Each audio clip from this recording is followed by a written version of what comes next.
ఈ రాష్ట్రంలో కాదు, ఈ దేశంలోనే రైస్ ఎక్స్పోర్ట్ చేసేటటువంటి కంపెనీ ఏదైనా ఉంది అంటే థర్డ్ ప్లేస్ లో ఉన్న కంపెనీ ఒకటి ఉంది. మన రాష్ట్రంలో నెంబర్ 1 ప్లేస్ లో ఉన్నటువంటి కంపెనీ ఒకటి ఉంది. దాని పేరు పట్టాభి ఆగ్రో. ఎవరిదో తెలుసా? ఇది పయ్యావుల కేశవులు గారి వియ్యంకుడిది. ఫైనాన్స్ మినిస్టరు ఆయన వియ్యంకుడు మొత్తంలో నెంబర్ 1 గా ఆంధ్ర రాష్ట్రం నుంచి బియ్యాన్ని ఎగుమతి చేసినటువంటి గొప్పవాడు. ఇంకోటి కూడా చెప్తున్నా, మొన్న మీరు స్టెల్లా అనే దానిలో పట్టుకున్నారు కదా, కలెక్టర్ గారు వెళ్ళి సీజ్ చేశాడు, స్టెల్లా అనేటువంటి వెజల్ పట్టుకున్నారు. ఇదే గొడవ.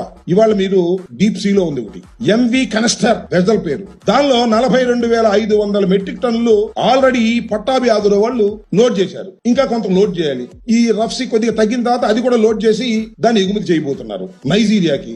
నా ఆరోపణ చెప్తున్నా, దీనిలో టోటల్ గా పీడిఎస్ రైస్ దే నేను ఆరోపణ చేస్తున్నా. పవన్ కళ్యాణ్ గారు, తమరు, నాదెళ్ల మనోహర్ గారు మళ్ళా వెజల్లో వెళ్ళండి, సీజ్ ది షిప్ అని చెప్పండి.